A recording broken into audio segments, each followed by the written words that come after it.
আসসালামু আলাইকুম। আশা করি আপনারা সবাই ভালো আছেন। আমিও আপনাদের দোয়ার বরকতে এবং আল্লাহর রহমতে ভালো আছি আলহামদুলিল্লাহ। স্বাগতম আমাদের খামারের আরেকটি নতুন ভিডিওতে। একটি সফল ডেইরি খামারের ভিত্তি শুধু ভালো গরু নয়, সারা বছর মানসম্মত খাবারের নিশ্চিত ব্যবস্থাও। সেটা ভেবেই আমরা সাইলেজ করার সিদ্ধান্ত নিই। প্রথম ধাপে আমরা জমি প্রস্তুত করেছি এবং কয়েক মাসের যত্ন আর পরিশ্রমের পরে এই ভুট্টা গাছগুলো পরিপক্ক এবং সাইলেজ করার উপযুক্ত হয়। এরপর শুরু করি ফসল কাটার কাজ। একে একে ভুট্টা গাছ কাটা, আটি বেঁধে গাড়িতে তোলা এবং খামারে নিয়ে আসা প্রতিটি ধাপেই ছিল অনেক শ্রম, সময় এবং পরিকল্পনা। আমাদের ঘাসগুলো গাড়িতে করে খামারে আনি। কাজের সুবিধার জন্য আমরা সবগুলো গাছ এক জায়গায় স্তূপ করি। এখন ভুট্টার সিজন নয়, তাই আমরা ভুট্টার ফলনও তেমন ভালো পাইনি। একটি ভুট্টার ভিতরের অংশ দেখানোর চেষ্টা করছি আপনাদের। ভুট্টা সাইলেজের একদম উপযুক্ত সময় হলো মিল্কিং স্টেজ।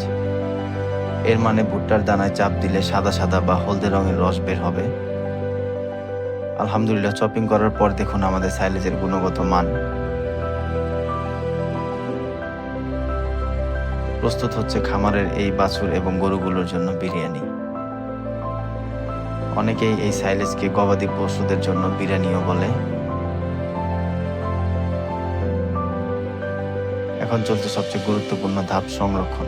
কাটা ভুট্টা প্লাস্টিকের বস্তায় ভরে ভেতরের বাতাস যতটা সম্ভব বের করে দেই এবং শক্ত করে মুখ বেঁধে সম্পূর্ণ বায়ুরোধী অবস্থায় সংরক্ষণ করি। এই পুরো প্রক্রিয়ার পাশাপাশি আমরা আমাদের নতুন খামারের কাজও এগিয়ে নিয়ে যাচ্ছি। নতুন জায়গা প্রস্তুত করা, মাটি সমান করা এবং ভবিষ্যতের জন্য একটি আধুনিক ও পরিচ্ছন্ন খামারের পরিকল্পনা সবকিছুই আমাদের দীর্ঘমেয়াদী স্বপ্নের একটি অংশ। আপনাদের দোয়া এবং ভালোবাসায় আমাদের সবচেয়ে বড় অনুপ্রেরণা। এই ভিডিওর মাধ্যমে আমার বাস্তব অভিজ্ঞতা তুলে ধরেছি, যাতে নতুন এবং অভিজ্ঞ উভয় খামারই উপকৃত হতে পারে। আমাদের সাইলেজ প্রস্তুতকরণের কাজ প্রায় শেষ। আমরা বস্তাগুলো ছায়া জায়গায় সংরক্ষণ করব। ভিডিওটি ভালো লাগলে অবশ্যই লাইক, কমেন্ট এবং শেয়ার করবেন। আর আমাদের খামারের এমন বাস্তব অভিজ্ঞতা ও শিক্ষামূলক ভিডিও নিয়মিত দেখতে চ্যানেলটি সাবস্ক্রাইব করে আমাদের সাথেই থাকুন। সম্পূর্ণ ভিডিওটি দেখার জন্য আপনাদের অসংখ্য ধন্যবাদ। সুস্থ থাকবেন, ভালো থাকবেন। আল্লাহ হাফেজ।